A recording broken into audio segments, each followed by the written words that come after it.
இன்று 2026ஆம் ஆண்டு ஜூலை மாதம் 28ஆம் திகதி செவ்வாய்க்கிழமை. இன்றைய நாளின் மிகப்பெரிய பேசு பொருளாக மட்டக்களப்பை சேர்ந்த அனோஜன் மாறியிருக்கிறார். ஒரு சில வாரங்களுக்கு முன்னரும் இவர் மிக பெரும் பேசு பொருளாக இருந்து இப்போது மீண்டும் இவர் சம்பந்தமாக சமூகத்திலே பேசப்பட்டு கொண்டிருக்கிறது. சமூக வலைதளங்களிலே பேசப்பட்டு கொண்டு கருத்துக்கள் பரிமாறப்பட்டு கொண்டு விமர்சனங்கள் முன்வைக்கப்பட்டு கொண்டிருக்கிறது. நிறைய பேர் வந்து எழுதி கொண்டிருக்கிறாங்க, காணொலிகளை வந்து வெளியிட்டு கொண்டிருக்கிறாங்க. உண்மையிலேயே இன்று காலை கண் விழித்தவுடன் நான் பார்த்த முதல் ஒரு சில செய்திகளில் இதுவும் ஒன்று. உண்மையிலேயே அந்த செய்தியை பார்த்தவுடன் மனசுல ஒரு பெரிய கவலை ஏற்பட்டது. அதே போல ஒரு அதிர்ச்சியும் கூட ஏற்பட்டது அப்படின்னு சொல்லலாம். குறிப்பாக நான் எதிர்பார்த்தது, அவர் இட்ட அந்த பின்னூட்டத்துக்கு அல்லது அந்த கமெண்ட்டுக்கு அவருக்கு ஒரு 3 மாத காலம் சிறை தண்டனை வழங்கப்பட்டு அவர் நாடு கடத்தப்படுவார் அப்படின்னு சொல்லிதான் உண்மையிலேயே நான் எதிர்பார்த்தது. ஆனால் 5 வருடங்கள் கடூழிய சிறை தண்டனை வழங்கப்படும், அது போக 3 மில்லியன் ரூபாய் அபராதம் விதிக்கப்படும் அப்படின்றத கனவுல கூட உண்மையிலேயே எதிர்பார்க்கல. 3 மில்லியன் ரூபாய்னு சொல்லும் போது இலங்கையை பொறுத்தவரையில் கிட்டத்தட்ட 27 கோடிகளுக்கு மேல வந்து இப்போது அவருக்கு அபராதமாக செலுத்த வேண்டி இருக்கிறது. இன்னும் ஒரு சில இடங்களிலே வந்து பார்க்கக்கூடியதாக இருந்தது. இது உறுதிப்படுத்தப்படாத ஒரு விடயம். அதாவது இந்த 3 மில்லியன் ரூபாவை இவர் செலுத்த தவறினால் இன்னும் 10 ஆண்டுகள் சிறை தண்டனை அனுபவிக்க வேண்டி வரும் அப்படின்னு சொல்லி நிறைய பேர் எழுதி கொண்டிருக்கிறாங்க. இந்த எல்லா விஷயங்களின் உண்மைத்தன்மை குறித்தும் தேடி பார்க்கணும் அப்படின்னு சொல்லி இன்று காலையிலிருந்து வந்து நான் நிறைய இடங்கள்ல வந்து தேடி பார்த்திருந்தேன். சவுதி அரேபியாவை பொறுத்தவரையில் அந்த நாட்டு ஊடகங்களிலோ அல்லது அதிகாரப்பூர்வமாக எந்த ஒரு விடயமும் இதுவரைக்கும் அறிவிக்கப்பட்டதான எந்த ஒரு ஆவணத்தையும் எங்களுக்கு இணையதளத்துல வந்து செய்திகளை வந்து தேடி எடுக்கக்கூடிய வகையில கிடைக்கல. அதே போல இலங்கை தூதரகத்துக்கு இது சம்பந்தமா அறிவிச்சிருக்கிறாங்களா அப்படின்னு சொல்லி பார்த்தா அது சம்பந்தமாகவும் உத்தியோகபூர்வமான ஆவணங்கள் தகவல்கள் எங்களுக்கு கிடைக்கல. எங்களுக்கு கிடைச்சிருக்கிற ஒரே ஒரு ஆதாரம் என்ன அப்படின்னு சொன்னா, சமூக செயற்பாட்டாளர் என்று சொல்லப்படுகின்ற ராஜ்குமார் என்ற ஒரு நபர் வந்து தனக்கு அனோஜனின் சகோதரன் தொலைபேசியினூடாக பேசி அவருக்கு இவ்வாறு தண்டனை உறுதிப்படுத்தப்பட்டிருக்கிறது என்பதை சொன்னதாகவும், அவர் சொல்லும் போது அவருடைய தாயார் கதறி அழுததாகவும் அந்த விஷயங்கள் அவர் சமூக வலைதளங்கள்ல பகிர்வதாகவும் சொல்லியிருந்தாரு. இதை அடிப்படையாக கொண்டுதான் நிறைய பேர் வந்து இன்றைய தினத்துல சமூக வலைதளங்களில் அனோஜன் சம்பந்தமாக பேசிக் கொண்டிருக்கிறாங்க, எழுதி கொண்டிருக்கிறாங்க. உண்மையிலேயே இது இவ்வாறாக, அதாவது அவருடைய சகோதரன் குறிப்பிட்ட ஒரு விடயம் என்பதன் காரணமாக நாங்களும் இந்த விஷயத்தை உங்களோடு பேசலாம், பகிர்ந்து கொள்ளலாம் அப்படின்னு சொல்லி வந்திருக்கிறோம். இது சம்பந்தமாக சவுதி அரேபியாவுடைய அதே போல ஏனைய சர்வதேச ஊடகங்களது இணையதளங்களை நாங்க தேடி பார்த்தோம், செய்தி அறிக்கைகளை வந்து தேடி பார்த்தோம்.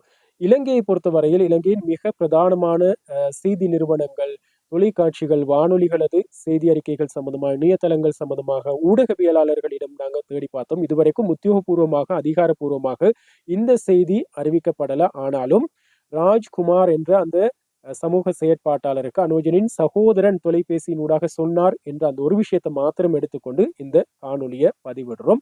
உண்மையிலேயே நான் ஆரம்பத்திலே சொன்னது போல அனோஜனுக்கு 3 மாத காலம் அல்லது அதிகபட்சமாக 6 அல்லது 1 வருட காலம் சிறை தண்டனை விதிக்கப்படும். அதற்கு பிறகு நாடு கடத்தப்படுவார், மத்திய கிழக்கு நாடுகள்ல போய் தொழில் செய்ய முடியாத அளவுக்கு தடை ஏதும் விதிக்கப்படலாம் அப்படின்னு சொல்லிதான் எதிர்பார்த்து கொண்டிருந்தோம். ஆனால் 5 வருடங்கள் சிறை தண்டனை, 3 மில்லியன் ரூபாய் அபராதம் என்ற மிகப்பெரிய தண்டனையை வந்து உண்மையிலேயே நானும் எதிர்பார்க்கல, எங்களுடைய முஸ்லிம் சமூகமும் எதிர்பார்த்திருக்காது. ஆனா இந்த விஷயத்தை கேள்விப்பட்டுட்டு எங்களுடைய முஸ்லிம்கள் நிறைய பேர் வந்து ஆரவாரம் செய்து கொண்டு சந்தோஷப்பட்டு கொண்டு தங்களுடைய சந்தோஷத்தை சமூக வலைத்தளங்கள்ல வந்து வெளியிட்டு கொண்டிருக்கிறாங்க. அப்படியான முஸ்லிம்களுக்கு நான் சொல்ற ஒரு விஷயம், அதாவது எம்பெருமானார் ரசூலே கரீம் ஸல்லல்லாஹு அலைஹி வஸல்லம் எங்களுடைய கண்மணி நாயகம் அவர்களை வெட்டி கொலை செய்யறதுக்காக வந்தவர் தான் உமர் ரலியல்லாஹு அன்ஹு அவர்கள். இந்த நபியை கொலை செய்தால்தான் மக்காவிலே அமைதி நிலவும், இந்த பிரச்சனைகளுக்கு நாங்க தீர்வு காண முடியும் அப்படின்னு சொல்லி வாளேந்திய மாபெரும் வீரர் தான் உமர் ரலியல்லாஹு அன்ஹு அவர்கள். இந்த வரலாறு நாங்க புதுசா உங்களுக்கு சொல்ல வேண்டிய தேவை இருக்காது. நபி ஸல்லல்லாஹு அலைஹி வஸல்லம் அவர்களை கொலை செய்ய போற நேரத்துல அவருடைய சகோதரி ஒருவர் அவருடைய வீட்டுல வந்து அல் குர்ஆன் ஓதி கொண்டிருந்தார். அவரையும் இவர் கொலை செய்ய முயற்சித்த நேரம் அந்த அல் குர்ஆன் வசனங்களை கேட்டு அவர் இஸ்லாத்தை ஏற்றுக்கொண்டார் அப்படின்றது நாங்க நம்புற ஒரு விஷயம். இப்படியான ஒரு சமூகம் இப்படி ஒரு சிறிய விடயத்தை பிடித்துக் கொண்டு ஒருவரை இப்படி ஒரு தண்டனைக்கு வந்து ஆளாக்கி இருக்க கூடாது. இன்னும் ஒரு உதாரணம், எம்பெருமானார் ரசூலே கரீம் ஸல்லல்லாஹு அலைஹி வஸல்லம் பள்ளிவாசலுக்குள்ள இருக்கிற நேரம், சஹாபாக்களோடு இருக்கிற நேரம் ஒரு கிராமவாசி பள்ளிவாசலுக்குள்ள வந்து சிறுநீர் கழிக்கிறார்.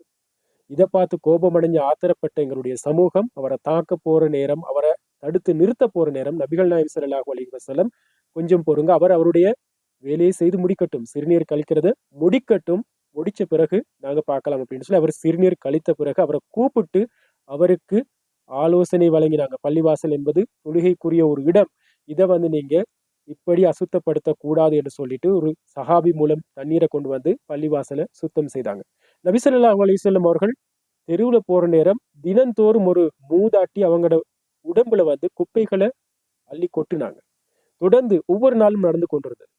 ஒரு நாள் அவர் குப்பைகளை கொட்டவில்லை என்று அந்த பெண்மணி சம்பந்தமாக தேடி பார்க்கிற நேரம் நோய்வாய்ப்பட்டிருக்கிறாங்க அப்படின்னு சொல்லி கேள்விப்பட்ட நபிகள் நாயகம் ஸல்லல்லாஹு அலைஹி வஸல்லம் அவர்கள் அவங்கள சுகம் விசாரிக்க போனாங்க. இதுதான் உண்மையான இஸ்லாம். நபி ஸல்லல்லாஹு அலைஹி வஸல்லம் அவர்களை கொலை செய்ய போனதை விட மிகப்பெரிய ஒரு பாவம் இருக்க முடியுமா?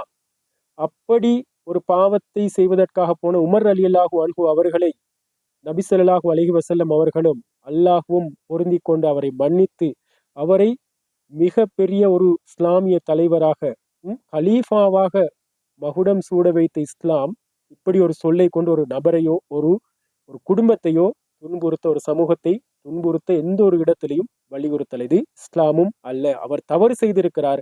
அவர் இருந்த நாட்டை பொறுத்தவரையில் அந்த நாட்டின் சட்டங்களின் அடிப்படையில் அவர் தண்டிக்கப்பட்டிருக்கிறார். ஆனால் இவர் இந்த தண்டனை, இந்த தவறு செய்யறதுக்கு காரணமா இருந்தவர்கள் யார்? சுப்பிரமணியிட பிரச்சனை ஒரு பக்கம் இருக்கட்டும், அவர்களுடைய மத ரீதியாகவோ ஏதோ ஒரு நம்பிக்கை ரீதியாக சுப்பிரமணிய வணங்கினாங்களோ அல்லது கௌரவிச்சாங்களோ அது அவங்களுடைய தனிப்பட்ட விஷயம். அதை நாங்க போய் எந்த ஒரு வகையிலும் இழிவுபடுத்தவோ குறைத்து மதிப்பிடவோ தேவையில்லை. ஒரு சகோதரன் கல்முனையில வச்சு தெரிஞ்சோ தெரியாமலோ அந்த நாயை தாக்கி இருந்தாரு, உதைச்சிருந்தாரு. அவருக்கான சட்ட நடவடிக்கைகள் அன்றே எடுக்கப்பட்டது.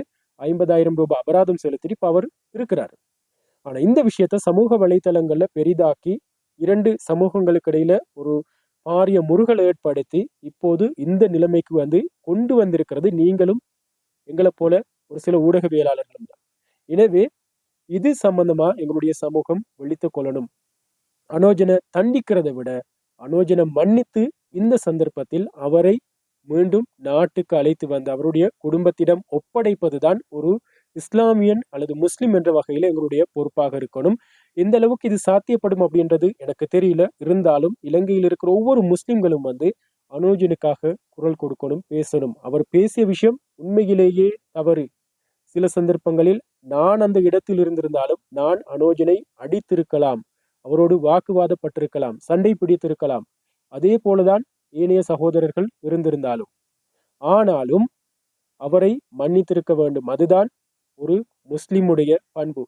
நபிகள் நாயகம் ஸல்லல்லாஹு அலைஹி வஸல்லம் அனோஜன் அந்த வார்த்தைகளை பேசும்போது பக்கத்தில் இருந்திருந்தால் என்ன செய்திருப்பார்கள்? நிச்சயமாக மன்னித்திருப்பார்கள்.